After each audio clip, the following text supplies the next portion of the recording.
Guys, what are we talking about today? Well, the mess you see on the workbench right there is not just a case that I shook out and just dumped a bunch of knives. We are going to look at what my 3 favorite companies for knife making have been historically. So I'll explain it a little bit further, so let's just turn it around and take a look at it from above.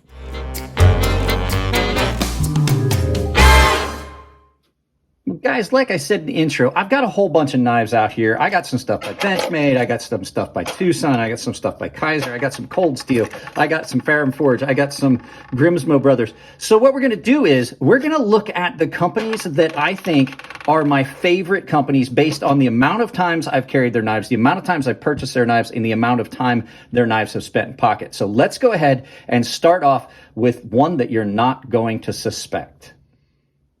Spyderco knives. I knew this was probably going to surprise a lot of you because I do bitch and complain about them a lot.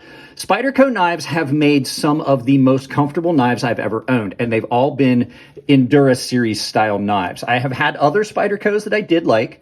The Gale Bradley in M4 is an amazing knife, and it takes a great edge. But the Endura has always been one that has really stood out to me. I've owned more Enduras than I've owned multiples of any other knife. I don't think I've ever purchased multiples of any knife as often as I have this knife, which really I haven't done many. I've had numerous of the Endura knives in different steels, different configurations. I had the all stainless that was half serrated. I didn't like the serrated. I got an all stainless that was a straight edge. And with the hollow grind, or with the saber grind, I'm sorry. And then I bought a couple of the FRN handle ones that were in VG10 with the full flat grind. It is an amazing, amazing knife. The Matriarch 2 is another one that falls into that series. It is basically the same handles with a different knife. You can see that's an Endura 4 handle. And then the Spyderco Police, which is another great knife that I always wanted, and now I have, which falls into that Endura family. The Delica, I've owned 2 Delicas. I've owned, like I said, a bunch of different Spyderco knives over the years, most of them being Enduras. And I have to say that they got some of the most pocket time. This thing spends so much time in my pocket. It is really hard to say that this is not one of my favorite knives. Do I get upset with companies for things they do? Yes. But it's really not their fault. Spyderco has made some of the most comfortable user work knives throughout the years. And I do have to say they are very innovative in their steels and the way they do things with their sprint runs. I don't necessarily like I said, their business practices, but when you get down to it, something that's going to meet the requirements of most people, you've got right and left. They give you so many options. You can't go wrong with the carry-on. This is a very large knife in a very light package. Comfort in hand. These are some of the most ergonomic. They are ugly. They are ugly as a mud fence, but they are, or ergonomically, they are just about as good as you're ever going to find in the knife market. You can't argue with the comfort and all the things they do. Their quality has dropped, if you want my opinion on it, but has it dropped to a point where I would never purchase another Spyderco? No. This being case in point, this is a fairly new model Police, all stainless, and it is amazing. This was a gift, and it gets a lot of pocket time. As you can tell, it is all scratched up and beat up. So would I ever say they don't put out a quality product? No, they do have some problems that they need to rein in, most notably their sharpening grinds and things like that. But Spyderco is definitely one of my favorite companies ever. So let's get these out of the way and look at the next brand. And I think you guys knew it was going to be Farrum Forge Knife Works. I currently own more Farrum Forge Knife Work knives than any other knife in my collection. I have got, these are all in-house builds that they did mid-tech style. These are all their production knives that they've done. Not all of them. These are just the ones that I have. These are all productions. These are all in-house builds. They still have a level of quality coming out of their production runs that is so good that it comes up on close to touching the level of quality they had in their in-house builds, which were mid-techs. These are amazing knives. This is my Farrum Forge Fortis. This was a absolute grail knife for me. It's done in a specific fashion, and then I did some ceramic coating and stuff on it. All of these knives are extremely special. No 2 knives were the same. Every one of them felt different. They are all very expensive knives, but they are users. Like, you want to use these knives, even these higher end artistic pieces that Elliot did. Knives that are done with collabs with other makers, like this Farrum Forge and Gavco collab, Mako and its cousin, the Spinner, which this one was a maker's choice. Elliot did all of this handwork, and people are like, wow, gas station knives. This is $1,000 knife that, yeah, you could say it looks like a gas station knife. Each one of these scales was done by Elliot by hand with a 1/32 ball end mill in a Dremel by hand, including the ones that are in the pocket clip. And then it was anodized. So these knives are amazing. They were hand tuned, hand built. Everything about them is special.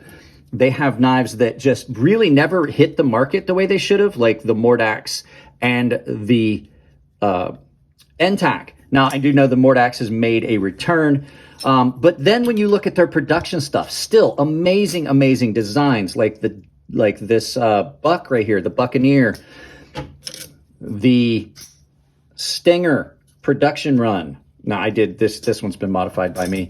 This one was modified by buddy Nico. This is the Gent. These are all incredible, incredible knives. And then this one wound up being Knife of the Year 2022 for their production Aloris that they had done by We Knife Company and marketed with their own branding.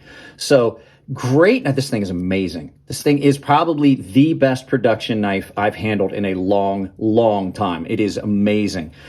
But when you look at everything they've done, you can see how far they came. This was one of the first production runs Elliot did when he had a mill and he did his own CNC machining, but still the fancy over the top finishing touches that went into this knife on this is amazing. And this thing is a knife that Elliot doesn't like, and I absolutely love it. This thing is incredible.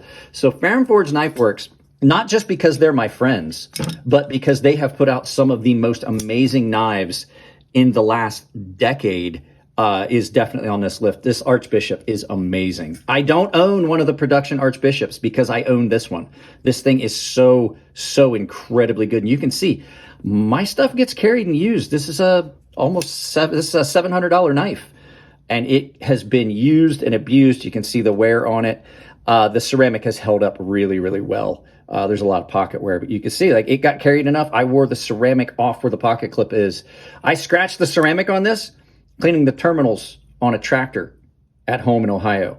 So there you go. Farrum Forge Knife Works, amazing, amazing knives. If you can get any of these in-house builds, I absolutely recommend it. So let's go ahead and move on to the last company on the list. And it's going to be Cold Steel. I have owned more Cold Steel knives than I have ever owned from any other brand. I have owned so many Cold Steels over there. This doesn't even show even close to how many I've owned. I have some other high-end stuff like the Pendleton Custom Classic, which is a very, very nicely done outdoor knife. I have a very rare Sizu, which is a knife that they made like a puku, and you can see this needs cleaned up badly. But you can see I've owned this, which is one that they only did for a while, and it's based on a puku, but it's not a true puku. I've got a bunch of their folding knives. I have got 6 folding knives that I could add to this list, but I got rid of them. I've sold some of their knives. I've been gifted these knives, like the mini, or like the Tough Light, and now the mini Tough Light. These little push daggers. All of their knives are some of the best value you're going to find on the market. Their knives are always done well. Their heat treat is always on point. Even this $10 knife holds up well above its weight class. If you're looking at price range, this knife performs as well as a lot of knives at a much, much higher price range.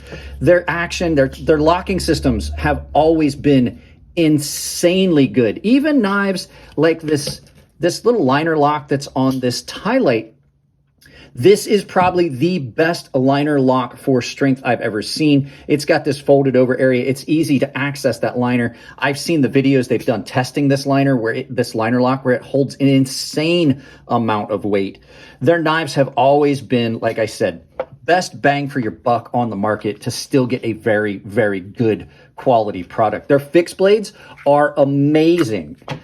These push daggers, they have some of the best push daggers on the market. I have several other Cold Steel fixed blades that are in a box that's up on the top shelf of a closet that I'm not going to pull down just for this video.